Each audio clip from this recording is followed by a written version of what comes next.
comme chercheur IRD, mais aussi au Cambodge, en Thaïlande, au Laos, en Chine et en Papouasie-Nouvelle-Guinée. C'est un spécialiste de technologie lithique en Asie-Océanie.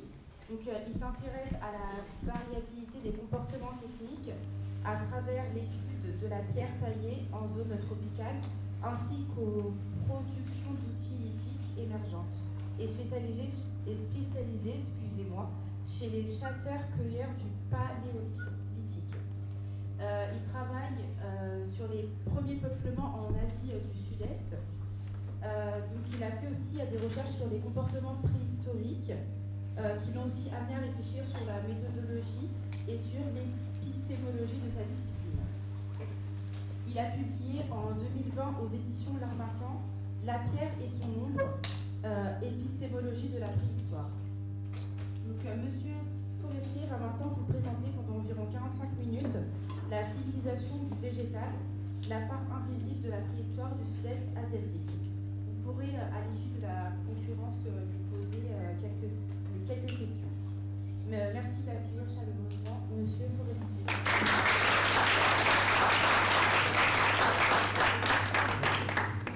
Merci. Tout d'abord, je voudrais dire que je suis ravi d'être ici dans cette manifestation. Et merci aux gens qui l'ont organisée, et notamment Béatrice Collin et Emmanuel Gagnepin, avec qui j'étais en contact. Alors, je vais vous présenter aujourd'hui la civilisation du végétal. Alors, je suis paléolithicien. Je travaille sur des régions où il y a beaucoup de biodiversité. Avec l'Amazonie, peut-être des endroits équatoriaux et tropicaux les plus importants en biomasse végétale, et un peu de préhistoire. Alors, cette partie invisible, normalement, les préhistoriens sont rattachés à ce qui est conservé dans le sol, c'est-à-dire soit les eaux et surtout la pierre taillée, dont je suis un spécialiste, c'est-à-dire soit du silex, soit du quartz, soit de l'obsidienne. Mais dans certains endroits du monde, comme l'Asie du Sud-Est et l'Indo-Pacifique en général, on a une inversion des techniques qui laisse à penser que l'homme préhistorique a fait le contraire, finalement, de ce que les autres faisaient en période glaciaire. Ce qui paraît à peu près logique, puisque l'homme reste homme et va s'adapter à ce qu'il a comme environnement. Alors, travaillant sur des milieux tropicaux, intertropicaux, qui n'ont pas subi les glaciations, et je ne vais pas faire un cours sur l'évolution des glaciations ou sur, je dirais, l'adaptation humaine à des environnements froids, ce qui est le cas de l'Europe de l'Ouest et de l'Europe centrale. Je suis dans un monde où parfois un changement de température de quelques degrés devait modifier effectivement le climat, mais il n'y a pas eu de neige, je dirais, dans ces pays-là ou de glaciation. Donc il y a d'autres facteurs qui sont rentrés en compte, notamment au niveau paléogéographique. Ce que je voudrais faire de façon très simple, c'est aussi présenter ce qui est la préhistoire, alors de façon un peu ludique, puisque j'ai affaire à des gens, je m'en doute un peu, qui ne sont pas des préhistoriens ou des paléolithiciens. C'est-à-dire qu'on est, être paléolithicien, c'est chercher ce qu'on ne connaît pas avec le peu d'objets qu'on va trouver. Et là vous avez ce dessin qui est exactement mon métier. C'est-à-dire essayer de comprendre les comportements à travers l'expérimentation, à travers la tracéologie, à travers l'étude des techniques, savoir comment les gens taillent la pierre, et à travers ce que, effectivement, les processus d'enfouissement nous ont laissé, en tout cas. Et puis après, on a cette deuxième image qui résume assez bien ce qu'est la préhistoire. Alors, l'historien, en général, travaille sur le temps, à travers des textes qui sont plus ou moins vrais. Ça, c'est lui qui fait une critique, fait l'exégèse de ces textes-là. L'ethnologue, en général, travaille, lui, sur les peuples, il travaille sur la surface. Et le préhistorien, il fait les deux, en fait. Et il le fait de façon, je dirais, un peu en aveugle. C'est-à-dire que si on devait être interrogé, ou interroger en tout cas un homme préhistorique, on aurait peut-être des surprises sur nos terminologies. C'est-à-dire ce qu'on va appeler un racloir, une pointe, un perçoir, un denticulé. On va peut-être avoir fait des analogies un peu gratuitement, un peu subjectivement. Après, il faut nommer les choses, sinon on ne fait pas de science. Je vais, dans ce premier temps, vous aussi essayer d'introduire en fait cette discipline qui est un champ de savoir et l'histoire de l'homme et de ce qu'est être humain. Il devient humain à un moment donné quand il commence effectivement à, entre guillemets, exploiter la nature, bien entendu, et utiliser la technique. Bon, ça c'est Prométhée. Et il est anatomiquement moderne, et je ne parlerai que de l'homme moderne, c'est-à-dire je ne parlerai pas de ses prédécesseurs, ni l'Homo erectus, ni Néandertal, ni autres. Je parlerai que des modernes. Les modernes à l'heure actuelle sont compris entre 300 et 200 000 ans. On a des dates de plus en plus anciennes, notamment en Afrique. Et pour revenir à ces histoires un peu abstraites, c'est-à-dire qu'on part, là c'est la table périodique, vous connaissez bien avec les cahiers sont... Les cahiers. On n'a finalement pas tellement de différence, c'est ce que disait Lévi-Strauss à une conférence à l'UNESCO, entre finalement un sol d'occupation paléolithique il y a 12 000 ans, l'homme du puits de Lascaux, cette pierre, que moi j'appellerais une feuille de laurier, mais peut-être que l'homme préhistorique l'a appelé différemment, et effectivement cette taille périodique. C'est-à-dire qu'on est dans une forêt de symboles. La seule différence, c'est que nous préhistoriens, on part dans un monde qui est déjà très symbolique au départ, qu'on connaît mal, qu'on maîtrise mal, qu'on nomme mal, et alors que les chimistes, eux, vont travailler sur un monde qui vont rendre symbolique après expérimentation, après observation. La différence est là, mais on finit par le symbole. Voilà. Après, la préhistoire, c'est surtout laisser des bribes aux archéologues, quelques signes, et après, on a quelques grandes inventions qui vont perdurer, comme l'aiguille à chat, qui est peut-être un des rares objets qui on pourrait trouver une analogie entre 18 000 ans, période du Sovétréen, et à l'heure actuelle. C'est-à-dire qu'il est plus facile de prendre des objets du néolithique, une hache, une herminette, un ciseau à bois, qui servent parfois à travailler le bois, les charpentes, etc. On voit comme ça chez Leroy Merlin, c'est les mêmes objets, j'arrive à les nommer, et j'arrive à trouver des formes identiques au néolithique. Dès que je rentre dans le paléolithique, je vais avoir beaucoup de mal à retrouver ces objets. Et donc je vais tomber en fait dans une archéologie préhistorique où il y aura des oublis, des manquements, des silences et un invisible. En fait, le visible si vous voulez, mon métier, moi, c'est la surface, si vous voulez. Je suis à peine dans ces niveaux où là, je vais pouvoir fouiller effectivement ce que l'homme préhistorique m'a laissé, ce que l'environnement naturel m'a laissé, ce que l'érosion m'aura laissé, ce que la bioturbation, les animaux m'auront laissé, ce que le pH et l'acidité des sols m'auront laissé en termes d'os et autres. Donc en fait, les trois quarts du temps, je trouve 80% de pierre et 20% un peu d'os, dans le meilleur des cas. Et en fait, l'absence de preuve n'est pas une preuve d'absence. Donc j'ai mené une réflexion épistémologique il y a quelques années, d'ailleurs je suis ravi que le livre soit en vente d'ailleurs ici, sur justement cette partie invisible des comportements techniques, c'est-à-dire ce qui nous échappe en tant que préhistorien. Alors, on a une chance, et je vous le disais, c'est-à-dire que l'homme, je vais vous parler de cet homme qui est allé en Asie du Sud-Est, homme moderne, qui a eu le choix à un moment donné, il est parti en Amérique du Sud. On sait qu'à 50 000 ans, en gros, il a peuplé toute la planète. De l'Australie, si vous voulez, jusqu'à des dates sont un peu controversées au Brésil. D'ailleurs, aux alentours de 40 000 ans, il est un peu là, à différents endroits. Après, c'est des présupposés, c'est des perceptions. C'est-à-dire que si je commence à regarder moi, un peuplement complètement africain, j'aurai une vision asiatique, par exemple, de l'Est, va parler non pas de Syrie ou de Proche-Orient, va parler d'Asie de l'Ouest. Une vision qui est occidentale va parler facilement de Proche-Orient et d'Extrême-Orient. Vision africaine est un peu plus réduite à la sortie d'Afrique et de l'Europe et va nommer Asie, Europe, etc. Donc moi, quand je vais travailler, je vais faire exactement la même chose, c'est-à-dire que je vais partir avec des présupposés qui sont européens et qui sont tournés sur ça, que vous connaissez plus ou moins. Il y en a dans les champs, il y en a un peu partout, c'est la pierre taillée. Là, vous avez, si vous voulez, une progression des techniques, j'ose pas dire évolution, ça fait un peu trop européen et ça veut dire qu'il y a un progrès à chaque fois. Je veux dire, ça, vous avez un chopper, vous avez des bifaces, des hachereaux, vous avez des dépitage de Valois qui est associé à Néandertal. Et ça, au cours du temps, vous avez à peu près là 1 million d'années d'aventure humaine qui est retranscrit par de la pierre. De la pierre, bien sûr, plus ou moins pointue. Plus on rentre et plus on va vers les périodes modernes, et je vais assez vite, c'est-à-dire l'homme moderne, c'est-à-dire nous, on a un débitage qui est plus ou moins laminaire, et on va tomber effectivement dans une fabrication de pointes, d'outils convergents. Le paléolithique moyen, bien sûr qu'il y a de la pointe, mais il y a aussi effectivement des denticulés et des racloirs. Après, pour l'homme moderne, on a l'association de l'outillage osseux quand il est convergé, quand il est conservé, c'est-à-dire des pointes, des alènes, des baguettes demi-rondes, etc. Pourquoi je dis ça? C'est-à-dire qu'on a, et on reconnaît des outils remarquables. Toute la préhistoire européenne, depuis un siècle, depuis le début de la création de la préhistoire française, n'a considéré que des outils remarquables. Et on en a fait une forme d'évolution des techniques. Est-ce que c'est applicable ailleurs? Et là, vous voyez où je veux en venir, c'est-à-dire est-ce que c'est applicable ailleurs qu'en Europe? Ben, je vais montrer que non, et en fait c'est un schéma qui ne marche pas. En plus, parce qu'après, vous allez me dire finalement une Pointe-le-Valois ou un biface, pourquoi on le met? Finalement, c'est la chronologie qui permet de le mettre l'un après l'autre, mais quelque part, je n'ai aucun moyen de dire que cette pièce est plus intelligente que celle-là et qu'il y a un progrès technique entre les deux. En fait, c'est un monde qui est incommensurable. Mais le préhistorien, en tant qu'issu de la paléontologie et de l'évolutionnisme, a créé, si vous voulez, un modèle qui n'est pas applicable, je dirais, à l'extérieur de l'Afrique et de l'Europe. Ça marche en Europe, ça marche en Afrique, ailleurs ça ne marche pas.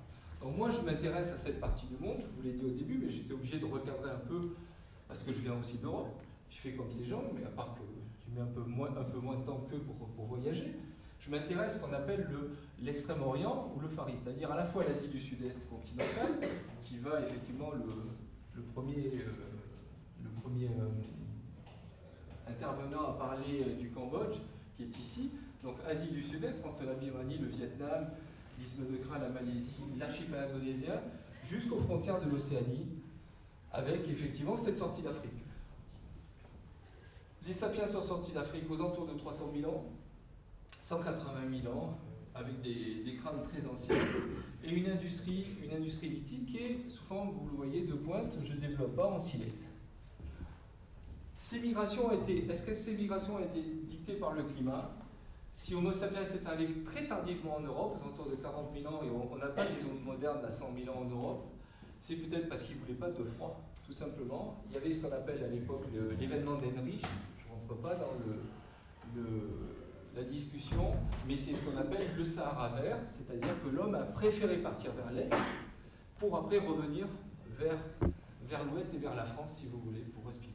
Donc on a finalement, on a l'impression, vu de la préhistoire européenne, qu'on a tout inventé, et des Lascaux, et du Baltique supérieur, et des choses extraordinaires, mais ce sont extrêmement récentes finalement. Je veux dire, on a, dès 120 000 ans en Chine, un homme qui est déjà moderne. Alors qu'à 120 000 ans en France, on a quoi? On a un Néandertal.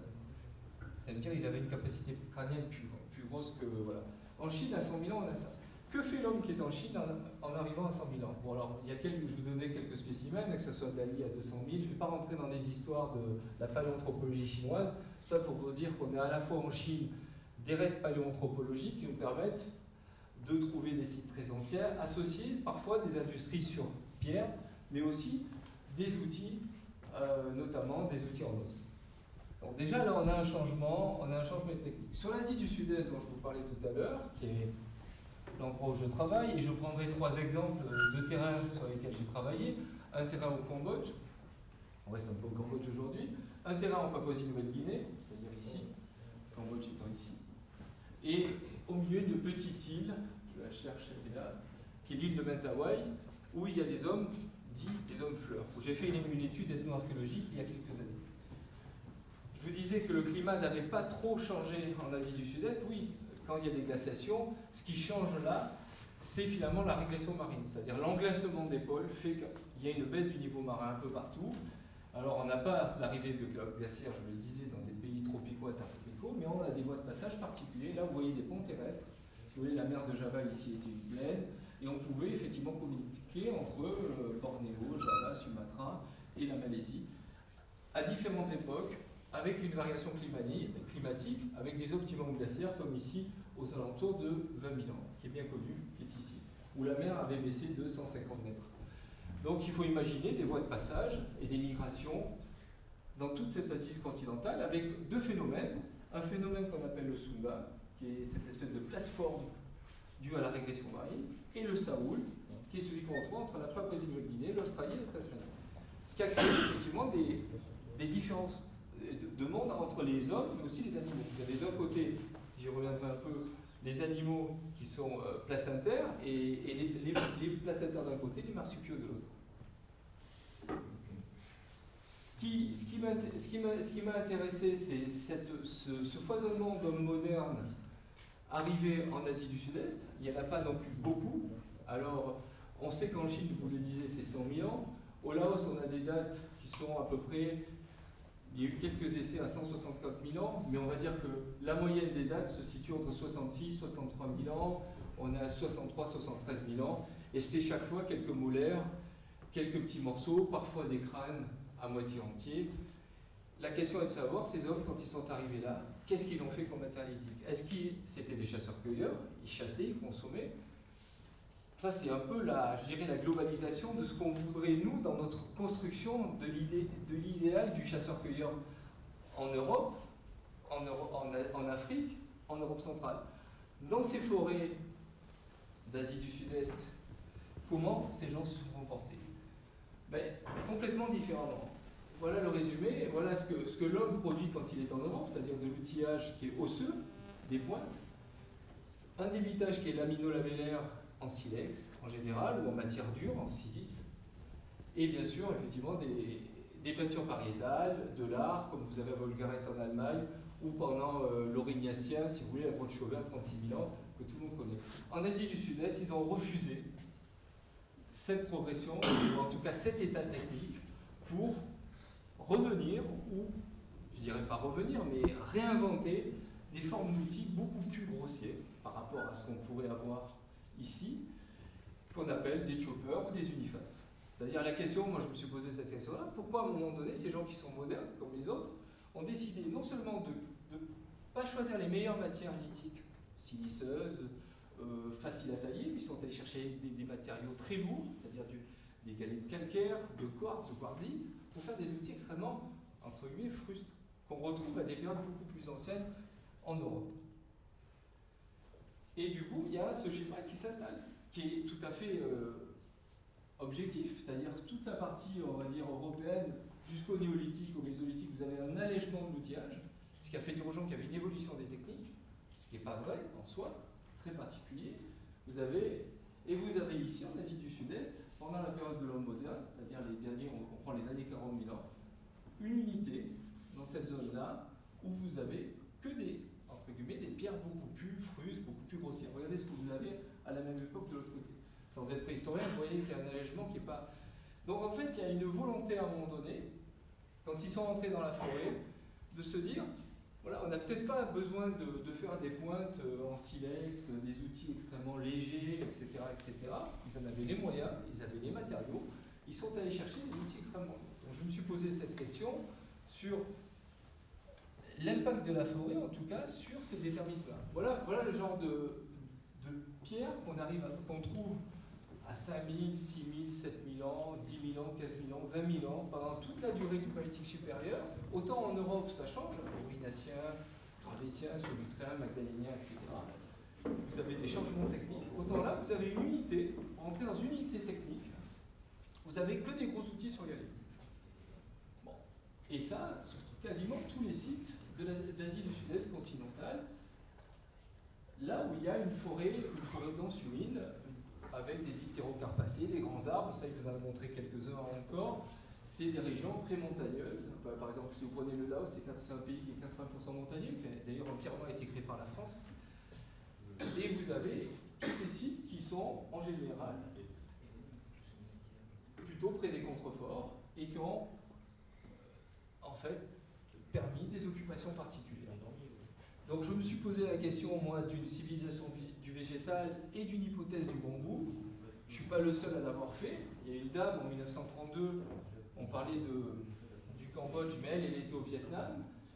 C'est une des grandes scientifiques, mal connue bien entendu, puisque c'était un monde, surtout d'hommes à cette époque-là, qui était membre de l'école française d'Extrême-Orient, docteur et sciences, Madeleine Polanyi, qui a travaillé et qui a, sous son égide, qui a pu organiser le premier colloque des préhistoriens et paléontologues d'Extrême-Orient en 1932, ici à Hanoï, devant le musée, et qui a travaillé, on reconnaît ces paysages vietnamiens, sur ce qu'on appelle l'Oabinien. L'Oabinien, c'est justement ces gros galets. C'est-à-dire qu'elle, scientifique française venant de France, s'est dit à un moment donné, ça va pas.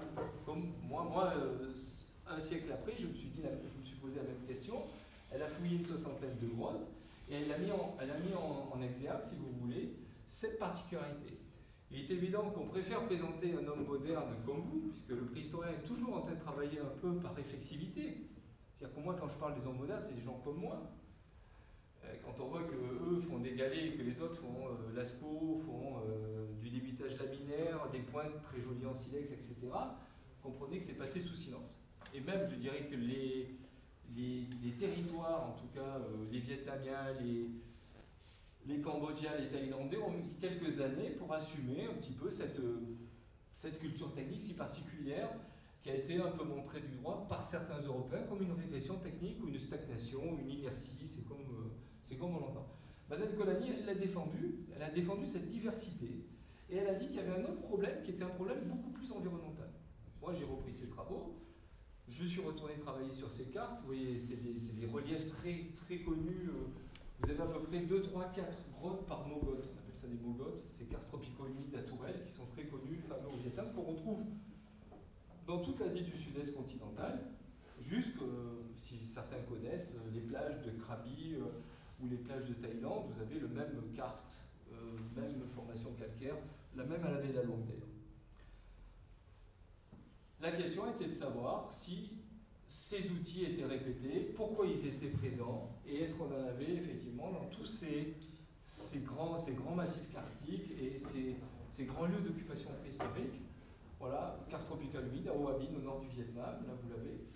Et c'est pour ça que je me suis intéressé, moi, justement à ces outils dans cette zone-là, en ayant derrière, finalement, cette histoire de l'environnement et de la forêt. J'ai ouvert, il y a quelques années, avec un partenaire cambodgien, une mission dans le nord-ouest du Cambodge. C'est pour ça que les images m'étaient un peu familières encore, donc un peu plus au sud, si vous voulez, d'Angkor, qui est un peu plus au nord. Moi, on s'est placé dans une des grottes ici. C'est une grotte qui nous a permis d'aller vérifier, si vous voulez, bon, non seulement il y a du néolithique, donc quand ils ne veulent pas faire ce type de... Quand ils veulent avoir une gestion particulière des matériaux de façon entre guillemets classique et connue, quand ils veulent faire de la poterie, quand ils veulent faire de la pierre polie, ils arrivent à en faire. Et là, on est un peu dans nos, je dirais, dans nos prérequis, on va dire, ou dans ce qu'on connaît. Pour la période qui nous intéresse, qui est celle qui précède le néolithique, là, on est retombé effectivement sur ces gros outils qui ont été trouvés enfouis entre 5000 et 11 000 ans et qui permettent de voir, qui sont surtout associés à de la faune chassée, alors soit du cobra royal, une scapula de rhinocéros, du cervidé ici, des os. Et là, on peut se poser la question s'il y avait des objets de 200 grammes, 300 grammes, pour aller capturer des oiseaux ou aller chasser le rhinocéros, quasiment impossible. Donc c'est un monde de chasseurs-cueilleurs sans pointe. La question du végétal se mettait de plus en plus en route parce que là, on pouvait se dire, c'est pas possible, ils ont chassé... Vous ne pouvez pas chasser le cobra et des choses comme ça. Et puis moi, mon but était de retrouver des sols d'occupation, si vous voulez, en place avec des niveaux à la fois paléontologiques, si vous voulez, et des niveaux avec du matériel archéologique. Et vous voyez bien qu'il y a de nouveau ces gros galets, etc. Donc là, on confirmait ce que Madeleine Colani avait vu dans les années 30 au Cambodge. On a pu le dater. Et donc, on a travaillé sur ces galets. Donc des galets qui sont eux aussi très différents, c'est-à-dire que l'homme moderne est particulier, c'est qu'il prend un galet, mais il fait plusieurs outils. Donc je ne vais pas développer ça, mais c'est des galets extrêmement complexes avec plusieurs types d'outils. Parfois un seul outil, parfois plusieurs qui vont tourner autour, parfois un petit peu de débitage ici, mais en tout cas ils sont restés sur du galet. Ces pierres-là, finalement, ont permis de créer, si vous voulez, ce que j'ai appelé l'hypothèse du bambou, c'est-à-dire qu'on s'est rendu compte, et après avoir mené une enquête en Chine du Sud, dans le Yunnan, le Guangxi, Guangdong, c'est-à-dire les territoires subtropicaux ici, de la Chine, qui est déjà une Chine qui est quand même, pour ceux qui connaissent le climat cantonais, déjà un peu humide, un peu pré-tropical, on s'est rendu compte que dès que les oppresseurs sont rentrés dans la forêt, ils ont radicalisé, si vous voulez, leur comportement, ils sont venus faire ces objets très particuliers. Ça ne me dit toujours pas comment ils ont chassé le rhinocéros, les cervidés, les buffles, etc., les sangliers, les oiseaux, 35 mètres, 40 mètres dans la canopée, vous ne chassez pas, mais des galets de 200 grammes, hein, ça ne marche pas. Donc, on a modélisé, si vous voulez, l'aire de répartition actuelle du bambou, avec quelques points d'interrogation, parce que, pas au niveau de l'archipel indonésien, parce que là, plus on va vers ici, plus c'est des îles extrêmement sèches. Tout le monde connaît les dragons de Komodo, on est sur des savanes plutôt herbeuses, ça reste tropical, mais c'est de la savane. La forêt, on va dire, dense humide, suit effectivement la Papouasie-Nouvelle-Guinée, un peu le nord de l'Australie, où là on a de nouveau ce type d'objet. Donc en fait, l'aire probable de répartition, à la fois du bambou, de la forêt, nous a permis effectivement de pensaient que ces objets étaient nés du végétal et nés de la forêt. Ils n'ont pas voulu faire ces objets par hasard, c'est des objets qu'ils ont voulu comme des objets d'abattage, c'est-à-dire pour couper du bois, pour utiliser. Pour cela, on a 3 points qui sont pour moi fondamentaux, c'est-à-dire c'est les données de la faune, c'est-à-dire des animaux chassés en site qui nous permettent de dire qu'ils n'ont pas chassé avec des galettes de 100 grammes, ça je viens de le dire. Animaux chassés, consommés sur des niveaux archéologiques, il n'y a aucune pointe. Alors je pose la question, est-ce qu'il existe un monde de chasseurs-cueilleurs sans pointe? Est-ce qu'il existe des chasseurs, je vais dire, dans la Sarthe, dans le Loiret sans fusil? Enfin, on va arriver à avoir ce genre de tautologie et de raisonnement complètement circulaire. Alors qu'on est dans un monde quand même de la forêt, le monde de la biodiversité, un monde ethno-archéologique, où il y a encore des groupes subactuels qui chassent à la sarbacane, à l'arc, et qui ont forcément des objets pointus. Il y a eu des données aussi technofonctionnelles et tracéologiques sur ces objets en pierre, qui nous ont amenés à réfléchir sur, alors pas le type d'essence même, on s'est rendu compte, et c'est en cours, avec des spécialistes de ces microtraces et micropolis, se rendu compte que finalement, un bambou le bambou est extrêmement complexe aussi, c'est-à-dire la floraison du bambou, on ne la connaît pas, c'est une herbacée le bambou. Et en fait, il y a 80 ou 120 espèces de bambou, et il y a entre 60 et 70% de silice suivant les bambous. Donc en fait, vous aurez finalement une pierre qui aurait frotté contre une autre pierre indirectement, si je devais créer un petit conflit entre le bambou et la pierre. Donc c'est le lignique contre le lithique. Donc ça a laissé des traces très particulières de micropolis sur les objets. Et après, il y a les données ethnographiques qui ont été un terrain important. Alors ça, c'est les données tracéologiques d'abord. Donc on analyse le matériel, si vous voulez, en cherchant ce qu'on appelle des unités technofonctionnelles. Après, on les passe au microscope. On fait de l'expérimentation, on les racle 20 fois, 30 fois, 40 fois sur des matériaux ligneux, alors du bambou de tel type, etc., etc. On fait du sciage, on fait du raclage, on arrive à écraser. Donc là, ça laisse des polis particuliers. Et ça permet de donner effectivement une, je dirais, des interprétations, 3/4 du temps, sur des objets qui ont travaillé, qui ont été des outils d'abattage. Ça a été un apport important. Là, après, l'archéologie sans trace, finalement, c'est une archéologie qui ne donne pas de traces de ces chasseurs. Parce que c'est ces objets, de façon indirecte, qui vont me donner, et les animaux qui ont été chassés, qui arrivent à me dire que finalement, ils ont chassé dans la forêt. Bien sûr, sinon ils n'auraient pas été, il n'y aurait pas eu la pérennisation de tous ces groupes. Donc il y a eu des inférences et des transmissions de savoir à travers cette paradoxe de la civilisation végétale. Et je suis allé chercher, à un moment donné, j'ai fait une étude ethno-archéologique avec des collègues. Il y a encore des groupes qui vivent d'échanges. Bien sûr, ils savent que le monde est contemporain, ils savent que Singapour est Singapour. Il n'y a pas de problème, hein. Je ne dis pas qu'ils sont restés à l'âge de la pierre, c'est pas ça du tout. Mais ils vivent encore, on va dire, à l'état enraciné, traditionnel, et avec énormément de végétal, vous voyez ici. Bien sûr, il y a du plastique, on échange le plastique contre, etc.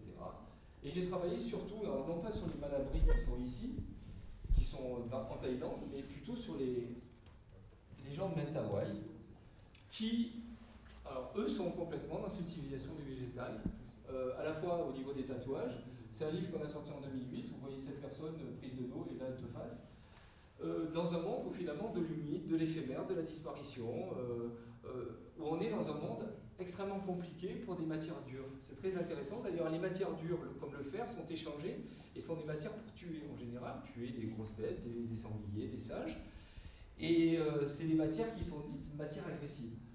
Tout ce qui est pris à la nature est rendu à la nature. C'est-à-dire qu'ils vont tuer un sage, ils vont tuer un varan, et ils vont sculpter un sage, ils vont sculpter un varan. Voilà. Et tous les tatouages que ces hommes portent ne sont pas faits pour être forcément, je dirais, esthétiques ou beaux, même si on peut nous les trouver européens, esthétiques et beaux. C'est des tatouages, c'est essentiellement du rotin, des tatouages donc, de matière végétale. C'est pour éviter que leur âme ne s'en aille vagabonder dans la forêt. Ils ont une cosmogonie particulière pour vivre dans un contexte forestier tropical. Donc ça, c'est aussi intéressant de savoir que le végétal a imprégné, je dirais, leur ontologie propre. Alors tout est en végétal, que ce soit les tambours, que ce soit les mortaises, que ce soit les boîtes. Bon, j'ai laissé un peu une bouteille ici, parce que pour montrer quand même, ils connaissent le plastique aussi. Voilà, tout est en matière végétale. Et finalement, tout disparaît à l'image du cycle, je dirais, à la fois de la vie, de la mort, de la putréfaction, du marécage. Et tout est dans un monde de l'humide. Donc faire de l'archéologie est souvent difficile. C'est une petite île qui se situe à l'ouest de Sumatra. Et il y a eu quelques photos, je ne suis pas le premier à être allé travailler là-bas. Dans les années 30, Wurtz a fait des photos, ils étaient entièrement végétales, entièrement habillés en matière végétale. Donc aller faire de l'archéologie, c'est chez ces gens, juste après, j'ai appris quelques villages, c'est extrêmement compliqué, tout disparaît. Donc, et même, je dirais, le sagou qu'ils utilisent, ils le prennent, ils le mettent dans des palmes, ils le remettent pour le conserver dans le marécage. Donc on est dans un monde excessivement humide. Tout ça, ça fait réfléchir sur ce que travail du rotin, bien entendu, ça fait réfléchir sur ce que les préhistoriens peuvent trouver après. On a fouillé quelques villages, anciens villages, ce qu'on pouvait trouver comme reste. Alors, à part certains matériaux comme le fer qui ont été échangés, il est extrêmement difficile, chez ces chasseurs-cueilleurs, ces chamans, d'arriver à retrouver des traces tangibles, des traces, je dirais, concrètes en tout cas. Et donc, on est dans un monde invisible, de une civilisation de végétale qui fait partie de leur cosmogonie même. Là, on va au-delà de là, on est dans un monde, justement, du végétal en tout cas. Le deuxième et dernier terrain dont je voudrais parler, qui est un terrain sur lequel je travaille, qui est un terrain de la Papouasie-Nouvelle-Guinée. Donc, on quitte un monde, je dirais, sud-est asiatique pour entrer dans un monde plutôt océanien, c'est ce qu'on appelle l'Indo-Pacifique, mais bon, c'est un terme qui est assez faux parce que c'est à la fois une transition de l'Asie et c'est le début de la porte du Pacifique. Là, au niveau de l'équateur, on est dans un monde donc, où les animaux sont des marsupiaux, hein, tout le monde les connaît, le diable de Tasmanie, l'ornithorynque là-bas, des opossums comme ici, des écureuils, des kangourous. Et là, on est dans un monde extrêmement compliqué où l'homme est, depuis 50 000 ans, moderne, avec un capital génétique Denisova, je ne sais pas si vous avez entendu parler de Denisova, qui est un homme qui est né, en tout cas qui est arrivé au niveau de la Sibérie, qui s'est mélangé avec des modernes, et après vous avez des vagues différentes. Ça fait partie d'une vague très importante qui est allée, si vous voulez, se bloquer en Papouasie-Nouvelle-Guinée. À l'heure actuelle, il y a 800 langues en Papouasie-Nouvelle-Guinée. Et ils ne se comprennent pas. Je veux dire, si on ne parle pas le pidgin, si on ne parle pas l'anglais, c'est une terre d'innovation technique. C'est-à-dire que l'homme est arrivé en Papouasie-Nouvelle-Guinée à 50 000 ans, chasseur-cueilleur, et on peut se poser la question, qu'est-ce que ces gens-là ont fait dans une forêt complètement équatoriale? Alors ils sont arrivés à 50 000 ans, est-ce qu'ils ont fait des pointes, est-ce qu'ils ont fait des galets? Bon, ça c'est la partie génétique. À l'heure actuelle, on a, juste pour voilà, le Denisova, si vous voulez, est compris. Alors, ce qui est embêtant avec les généticiens, c'est qu'ils donnent des dates. Mais on va dire qu'aux alentours de 50 000 ans, il s'est passé des brassages génétiques qui ont permis de donner plusieurs grands foyers. Le dernier grand foyer est celui des Papous et des Australiens, des aborigènes, qui se sont séparés il y a 25-40 000 ans, il y a eu une introgression différente. Et on va dire qu'ils sont restés bloqués, si vous voulez, génétiquement, à un moment donné, dans cette partie du monde. Là, ils ont fait des objets très particuliers. C'est un projet qu'on a mis au point il y a en 2016-2017. Bon, ça, c'est une photo des hautes terres. On travaille à la fois sur les hautes terres, les Highlands, à 1600, là c'est 1700-1800 mètres d'altitude, où ils cultivent de l'igname, du taro, de la patate douce sur des pentes. Et on a monté ça avec Françoise Verrico, qui est généticien, Matulewski, qui est un partenaire australien, et moi-même, pour essayer de comprendre à la fois sur les hautes terres et sur les basses terres, qu'est-ce que l'homme, comment l'homme s'est adapté, comment il s'est mis à vivre. Donc très rapidement, ce qui est intéressant, c'est que finalement, il bat tous les records en Papouasie-Nouvelle-Guinée. Alors à 40 000 ans, je vais vous montrer quelques objets, mais en 11-10 000 ans, bien avant le néolithique en Europe et sur le croissant fertile, il cultive. Ça, personne n'en parle. Si on a une vue, je vous parlais de présupposé, si on a une vue européocentrée, on peut se dire que tout a démarré par l'agriculture, les fermiers au néolithique, aux alentours du 8e millénaire. En Papouasie-Nouvelle-Guinée, en 11 000, 10 000 ans, il y a déjà une structuration de réseaux et de canaux pour produire de l'igname et du taro essentiellement. Ça, c'est une photo que j'ai faite en 2019. Et ça, vous avez une photo en 1933, quand les premiers colons australiens sont arrivés, cherchaient de l'or, et sont tombés sur des groupes. Alors ça a été un choc, d'ailleurs il y a eu quelques films dessus. Ça a été un choc à la fois par les appareils photo pour les les autochtones, mais c'était des terrains qui étaient entièrement parsemés de parcelles. Vous voyez, il n'y a pas vraiment de... C'est de l'open field, là, pour le coup. Et vous avez à l'heure actuelle toujours ces guillons d'igname et de taro. Donc on a une pratique, non pas agricole mais horticole, très particulière. Il me reste combien 10 minutes. Je finis. Très particulière, merci, de Papouasie, en Papouasie-Nouvelle-Guinée, où là vous avez une terre d'innovation qu'on connaît assez mal, mais qui est tournée finalement vers l'horticulture. Être horticulteur, c'est faire du bouturage, c'est pas du tout avoir un comportement d'agriculteur. On peut tout à fait être chasseur, cueilleur et horticulteur. Donc on est dans un monde où l'homme s'est réinventé une fois de plus. C'est un exemple supplémentaire que j'ai essayé de montrer sur l'utilisation du végétal. Mais ce qu'il y a de plus intéressant de ça, c'est qu'à 40 000 ans, ils font quoi comme objet?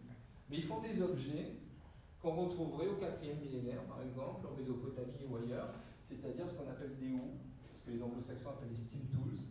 On trouve des objets avec des pédoncules, des objets agricoles, des objets horticoles, des objets qui servent à travailler le bois, à travailler du ligneux, à travailler des essences de la forêt tropicale. Ils ont retrouvé des pièces, une pièce qui a été trouvée sur un site daté de 11 000, 5 000 ans à Kiowa, où vous avez effectivement une empreinte très certainement de pointe de flèche qui a servi à être abrasée. Ils ont retrouvé des traces de micropolis ici,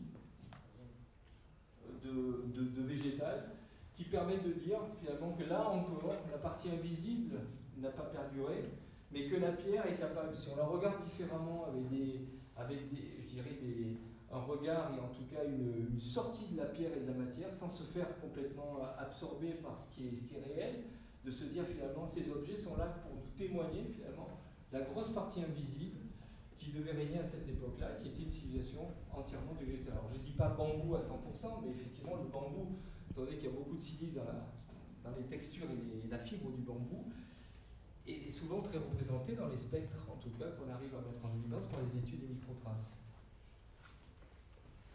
On a fouillé un autre site qui s'appelle Manim. Alors, il n'y a pas beaucoup de sites qui ont été fouillés en Papouasie-Nouvelle-Guinée depuis les années 70.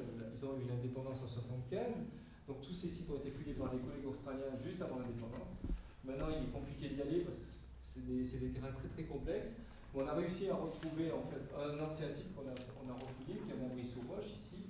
Vous voyez, entouré complètement de jardins, et qui nous a permis de mettre en évidence des outils très tournés vers effectivement l'abattage, le bois, aux alentours de 10 000 ans. C'est-à-dire qu'on a un travail forcément très horticole avec toujours ces gros outils qui n'est toujours pas de pointe.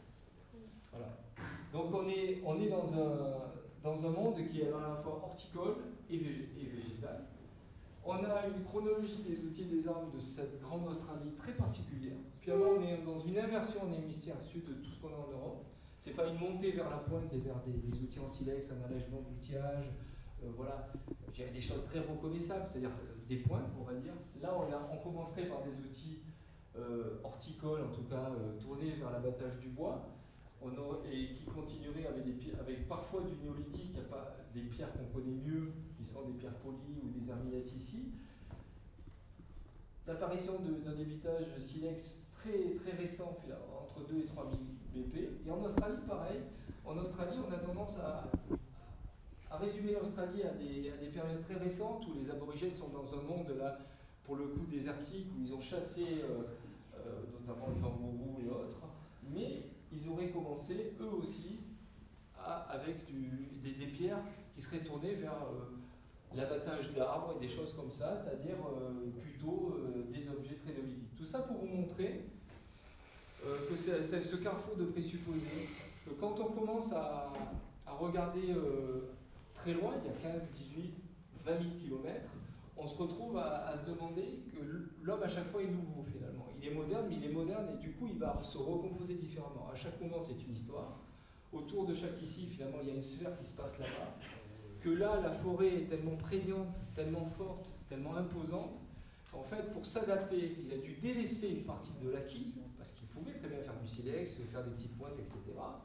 Mais quand il a voulu en faire quelques-unes, elles ne sont pas terribles en fait. Il était davantage tourné vers une matière, encore une fois, qui était périssable, qui était le bois dur ou du végétal. Voilà.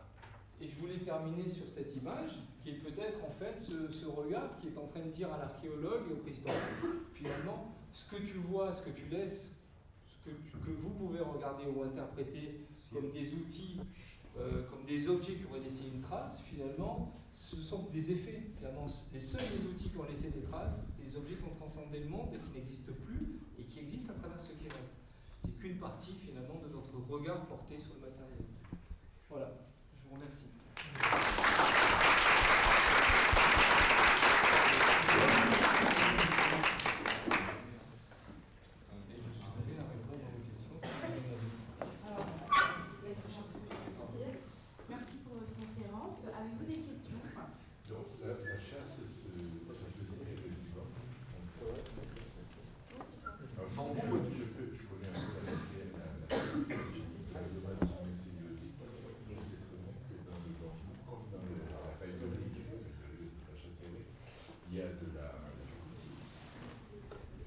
L'intérêt de la silice sur le bambou, c'est que bon, c'est extrêmement tranchant le bambou. Les chantes de bambou, on les mange. Quand elles sont souples, elles sont jeunes, on arrive à les manger. Quand elles sont dures, elles font très mal aux pieds. On s'est tous blessés avec les pièges vietnamiens pendant la guerre. Ça a été tourné autour de ces outils, ces armes passives, comme ils disent. Mais à des époques très reculées par rapport à nos contemporains, ce qu'il y a d'intéressant, c'est que sur cette pierre qui a l'air très archaïque, entre guillemets, c'est pour ça qu'ils ont eu ce complexe pendant des années de la grande préhistoire européenne, j'ai essayé de montrer un peu Lascaux, etc., c'est de se dire, cette dame, Madeleine Colagny, a dit, mais attendez, ils sont ailleurs dans un autre environnement, et ils ont fait quelque chose de complètement différent. L'homme est différent. Moi-même, quand je suis en Asie, je mange différemment. Tout est coupé petit. En fait, on a de la fourchette à la baguette, si vous voulez. Donc à un moment donné, on est différent à chaque fois. Comportementalement, on est différent. Ces gens ont chassé. Ils ont chassé à un moment donné, et ils nous ont laissé ce qui était le mieux conservé. Mais à côté de ça, quand on regarde les communautés subactuelles, les communautés enracinées, la part de l'impermanence et de la disparition, vous parliez du cycle du carbone et de tout ça, finalement ça fait partie de leur cosmogonie. Ils sont déjà dans cette forme de disparition. Je veux dire, pour nous qui cherchons des choses concrètes, stratifiées et autres, voilà, on a été, moi ça m'a bousculé pendant pas mal d'années. Elle avait raison. Le problème c'est qu'on l'a traité de déterministe. On disait mais finalement, quelque part, il y a un déterminisme géographique, on ne peut pas l'éviter. Après il y a eu des choix culturels qui ont fait que ces gens ont survécu dans la forêt. Pour y survivre, il ne faut pas faire de pointe en silex. C'est cette espèce d'imprégnation du végétal qui, voyant toutes ces verticalités, ces pointes naturelles, ont permis, et il y a des objets au musée de l'Homme, il y a des objets dans tous les musées dans ces pays, ils ont réinventé quelque part ce que les autres avaient mis des années, et la leptolytisation, c'est-à-dire l'allègement d'outillage, qu'on a tendance à vendre en France et en Europe de l'Ouest, en disant regardez, plus les gens avancent et plus c'est léger, plus c'est fin, plus c'est des jolis outils, c'est complètement subjectif. L'allègement, ils l'ont même avant, comme l'horticulture. Ils ont devancé le croissant fertile. En 11 000 ans, les papous font déjà... Alors, c'est pour ça que le combat, est-ce que ce sont des gens du néolithique? Non, ce n'est pas des gens du néolithique. Voilà. Un essart dans la forêt, c'est pas du tout quelqu'un qui va faire des champs avec...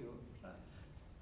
Et quand la pierre polie a été remplacée par l'acier dans les années 60, c'est pas vieux, 1965 exactement, j'étais pas tout à fait né, ça a créé un profond bouleversement social. C'est-à-dire qu'ils passaient par exemple une semaine à faire des dessins, à couper du bois, avec une hache en fer, c'est 2 jours, et le résultat, qu'est-ce qu'ils faisaient? Ils se jalousaient, ils piquaient la femme de l'autre, ils se faisaient la guerre, et ça a été terrible. Et les ethnologues le racontent. Maurice Godelier le raconte très bien chez les Barouillas. Quand la pierre a été remplacée par le métal, alors est-ce qu'on peut parler de progrès? On y retourne. C'est l'intelligence artificielle. Pareil. C'est-à-dire 50%, c'est-à-dire c'est un rapport à somme nulle. On gagne 50%, on perd 50%. Oui, ce qui est important aussi, je suppose que vous avez parlé de la période, de la dernière période glaciaire. Ouais. Moi, je fais toujours le lien avec le vivant aujourd'hui. Parce qu'aujourd'hui, tout le monde entend parler de la montée des eaux et tout ça. Et il faut savoir qu'effectivement, on a connu des périodes glaciaires à peu près tous les 100 000 ans. Et que la dernière s'est terminée en 15 000. On est dans un interglaciaire là. On est dans un interglaciaire. Et il nous manque évidemment, 10 000 ans, à tous ceux qui veulent vivre encore 10 000 ans, ça va continuer à La monter. période glaciaire. C'est pour ça que toujours relativiser. Alors, c'est vrai que l'homme intervient un peu sur le réchauffement, hein, je l'ai montré tout à l'heure. Mais c'est ça. Et donc, ce qui est important, c'est ce qu'a dit M. Forestier, c'est que les océans avaient baissé de 120 à 150 mètres. Et aujourd'hui, on a évidemment en fin de période glaciaire en moins 15 000. C'est d'ailleurs pour ça que les Africains sont partis, ils sont restés dans la bande tropicale et équatoriale, ils ne sont pas venus en Europe, évidemment. Hein. Et aujourd'hui, on a de nouveau ce réchauffement qui effondre les glaces, hein, tout simplement. Et jusqu'à quand, si on en croit les études géologiques et historiques, on en a encore pour un peu plus de 10 000 ans. On en a pour 10 000. L'interglaciaire va durer 20 000. On le sait, c'est les cycles, ça fait 100 000, on a 80, 20 000. 80, 20 000, 80 000. Voilà. Néandertal est né en Europe pendant. C'est un homme européen, Néandertal, il est né pendant une période très très froide. Ouais. C'est marrant, il a disparu. Là, quand je dis que Sapiens est parti directement vers l'Est, il y a des raisons. C'était le Sahara vert, c'est l'épisode d'Henrich. Bon, ben, il part, il n'était pas dingue. Il est parti là où il faisait chaud, où c'était agréable de vivre. Voilà. Il n'avait pas grand-chose à manger, il avait pas grand-chose. très peu de végétal. Et je pense que si vous voulez garder, effectivement, et ça je ne l'ai pas dit, mais il y a des modèles qui ont été faits sur les lignes du végétal, on ne les voit pas partir avec des caddies pleins de cailloux en train de pousser leurs caddies. Non, ils partaient avec des bâtons. Il y a des objets qui sont nomades, il y a des objets qui sont sédentaires. Il y a certaines pierres qui vont être sédentaires, qui vont marquer des temps d'espace, des haltes de chasse, des sites particuliers. Il y en a d'autres, mais quand on veut faire de la migration, on s'allège en général. On ne part pas pour faire un bâton de marche si vous voulez, mais on ne part pas avec 2,5 kg de cailloux que j'ai bien taillés il y a 100 km. Non. Par contre, la notion de territoire après rentre en jeu sur le choix des matières premières. Les préhistoriques étaient capables de faire 100 km pour aller chercher du très bon de la jadéite dans les Alpes, revenir dans le sud-ouest. C'est connu. Et c'est aussi pour ça que la construction dans tous ces pays-là a été pendant très longtemps une construction en bois. Absolument. C'est pour ça qu'on retrouve là. Et est-ce qu'on peut dire que le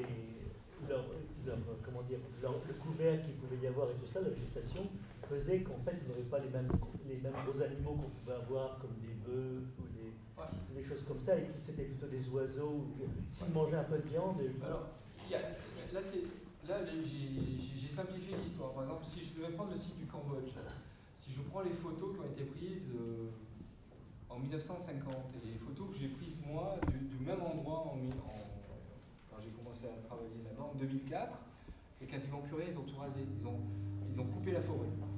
Donc déjà, et alors qu'il y avait une forêt extraordinaire, mais c'était déjà une forêt pas primaire. Il y a aussi, il faut faire la différence entre une forêt primaire et une forêt secondaire. Moi, les animaux que j'ai trouvés en fouille, chassés par ces gens qui ont vécu dans cette grotte-là, c'est du rhinocéros, c'est du sanglier, il y a un peu de singe. Et en fait, l'archéozoologue et les paléontologues qui travaillent, ils font des inférences, ils créent des modèles sur les occupations des espaces. Alors, on n'a pas de pollen conservé, malheureusement, pour nous dire les diptères carpacées, tel type de plantes, parce que c'est pas conservé dans le sédiment. Par contre, lui, il va vous dire que c'est des forêts un peu plus de galeries. C'est des forêts galeries qui ont besoin de points d'eau. Il y a des forêts plus ou moins fermées. Voilà. Alors, en fonction des forêts plus ou moins fermées, on ne chasse pas pareil. Oui. Il est évident. Alors, quand vous parlez à ces gens-là, comment ils chassent les oiseaux, à 35 mètres, ils les piègent, les oiseaux, ils les collent. Ah, ils peuvent les chasser à l'arc. Moi, je l'ai vu, hein, ils n'en attrapent pas beaucoup. Hein. Par contre, ils arrivent avec des systèmes de glu à faire des pièges et arriver à les attraper. Et quelque part, ils récupèrent les plumes après. Parce que quand vous les tuez avec des flèches, vous les ensanglantez en fait, s'ils veulent récupérer les plumes en tout cas.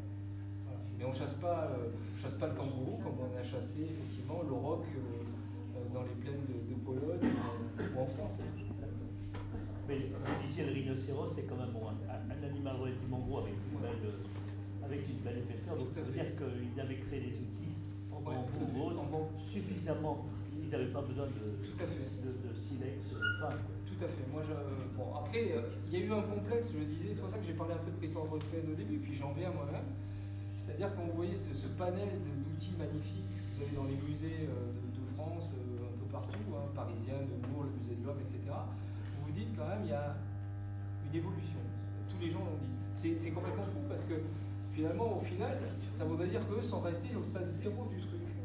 Alors qu'ils sont en avance sur plein de choses. L'horticulture a montré 11 000 ans qu'ils sont déjà en avance. Nous, on est encore en train de faire des trucs, on n'est pas dans le néolithique, eux sont déjà dans l'horticulture. Faire un geste de bouturage, replanter une plante, c'est connaître la plante, c'est la cloner quelque part. C'est un geste qui n'est pas... Et puis il devient symbolique le geste. Ça devient une innovation qui passe dans la société. Donc les papous sont en avance, je dirais, de 3 000 ans, presque, ou 4 000 ans par rapport aux Européens méditerranéens. Ils ne veulent pas aussi de céramique, ça j'en ai pas parlé. La céramique c'est un contenant. Là on a forcément des contenants qui sont dans autre chose, dans des calebasses. Il y a aussi le stockage, ça c'est aussi un autre problème. Est-ce que néolithique ça ne veut pas dire stockage, radicaliser le stockage par des greniers, par des choses comme ça? Néolithique c'est le début de la guerre aussi, hein. C'est le début du territoire, c'est le début, voilà, c'est la démographie augmente, il faut se protéger. Il y a un très bon livre qui est sorti d'un anthropologue qui a dit finalement, dès que les sociétés sont passées dans la céréale, le néolithique, c'est des sociétés qui sont devenues des sociétés pré-étatiques. On est passé du village au pré-État et à l'État, avec effectivement un système de guerre, etc. Les gens qui sont restés au niveau des tubercules, il n'y a pas ce problème-là. On va vous dire qu'il y a des républiques bananières, c'est autre chose. Après, justement, peut-être avec le climat tropical humide, ils n'ont peut-être pas besoin de stocker, ils peuvent faire 2-3 récoltements. Il y a tout qui pousse. Il y a tout qui pousse, vous les voyez, ça pousse tout seul. Après, d'ailleurs, ils ne parlent pas de champs, ils parlent de jardin. Les Océaniens parlent de jardin, c'est très politique. Hein. Il y avait Jacques Barrault, qui est un grand ethnobotaniste, qui avait travaillé avec Audrey Cour sur des jardins, sur le concept du jardin. C'est pas pareil, un jardin, c'est pas un champ. Un champ, on le délimite, on le ferme, on le défend. Vous avez parlé des ils ont déforesté. Alors, ils n'ont pas déforesté parce qu'ils avaient une équipe